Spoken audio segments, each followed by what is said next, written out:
everyone. So I'm at the doctor's office. This is my second ultrasound. They're checking uterine lining thickness, and they check my blood levels to see what my estrogen levels are and all that stuff. So I have had some lab work done, but I just wanted to show you guys, so you, in case those of you who haven't had a vaginal ultrasound before, what it looks like. So that's the machine, and that beautiful beast right there is what they use. And what they'll do is they basically insert that, and they take a look at your ovaries and your uterus and the lining. They make sure there's no cysts and that your body's not overreacting, I guess, to the medications. It usually doesn't take very long. It's usually just maybe about 20 minutes maximum, I think, is the longest I've ever had one. But I won't hear anything about the results until later today.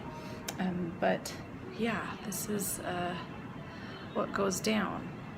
So I'll let you guys know more. Okay, so they left the screen on when they left the room. It was very quick. It was like less than 30 seconds. They were just checking lining thickness, but I wanted to show you what it looks like right now.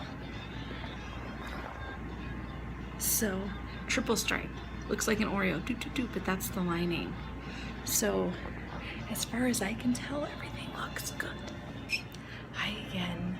Okay, so second ultrasound of the week, and to see lining. And I know last time I said it was trimilinear, but this time they actually said it was trimilinear. So it has thickened a little bit. It went from 5.02 to 6.12 in 3 days. So I want to just show you guys what today's ultrasound looks like. So you can see it looks like an Oreo, and that little white spot is the center, and it's 6.12. I'll see you guys next time. Hopefully next time it'll be just before transfer. So I've just gotten home, and I just got a phone call from one of the contacts at the the clinic, the fertility clinic that I use, and they said that the lining looks great, that it's nice and good quality, but that it's just not thick enough that they would like it at this point. So they'd like it to be 8. They'll take 7, but 8 is preferable. And since today it was only a 6, they want to push back transfer. So transfer was supposed to be April 6th. And it is now tentatively scheduled for April 10th. I'll be honest, I'm not real surprised that this happened, because this kind of seems like what happened with the first try. They had to put me on the estrogen almost a full month before they got it to where they want. However, they did not do the Lupron before either. So I'm not real upset. It's 5 days later. It does cause a work conflict, because I do actually work that day, and they require 48 hours of bed rest after transfer. So I'll get 2 days off. Yay. But it shorts my unit for 2 days, so that stinks. Yeah, so now tentative date is April 10th. And I have another ultrasound and lab work due on this coming Monday, and hopefully it will be thicker by then. I'm gonna try some tricks of the surrogate trade. Lots of people swear by pomegranate juice, and it just so happens that I love pomegranate juice, so I'm just gonna drink a whole lot of pomegranate juice. Excuse me, but a lot of people say that pomegranate juice will actually help thicken your lining as well. So I'm going to drink my pom juice, which I already had in my fridge, as you can see, and was drinking it already because I love it. I don't drink it very often, but I have been drinking it a little bit lately. So hopefully I'll have more news for you next Monday, and yeah, we'll have transfer on the 10th. See you next time. Good morning. Okay, so hopefully this will be the final ultrasound. Good news, the lining is 7 millimeters. It is a trimilinear pattern. Bad news, there is a smidgy bit of fluid in there. Nothing like it was before. I asked the ultrasound gal how much it is. She says it's only 1 millimeter.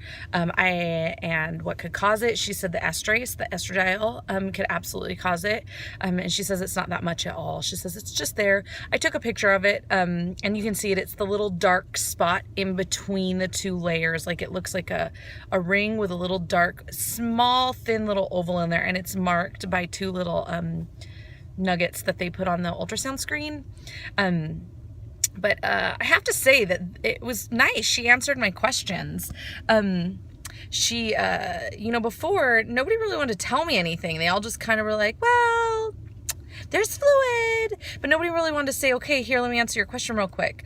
And, she did. I was like, what causes that? And what's that mean? She says, it just means there's fluid in there. And I'm like, she goes, well, that also means that, they don't really want to put embryos into fluid because they'll just float around and they won't stick to anything. And I never really got that before with last time. Nobody really wanted to talk to me about it. So it was really nice. I will say, I did some monitoring here the very first time that we transferred, and I wasn't super impressed with the office at the Fertility Center of Las Vegas, mainly because it was so busy, like holy crap busy. It was like being at the DMV in Los Angeles busy. There was like almost no sitting room. People were standing and they were just calling people back and calling bing, bing, bing, bing. And I was doing outside monitoring, so they didn't really tell me as much, but I feel much better now that I'm actually their patient for one of their couples. They're awesome, honestly. I love it. They've answered every question I've had. Everybody has been super amazing and super nice. They're great, honestly. So yeah, we'll know more today, a little bit later today, hopefully, and we'll have better answers. I did mention to her, I had a friend who had this same thing, had just a little bit of fluid in there, and she had told me that they just sucked it out and then they put the babies in, because there wasn't very much of it. And the ultrasound gal goes, yeah, they can do that too. She goes, but we'll wait and see what the doctor says, and your coordinator Sarah will talk to you a little bit later today. So hopefully later tonight when I get off work, I'll have more information for you. Otherwise, see you in the next video.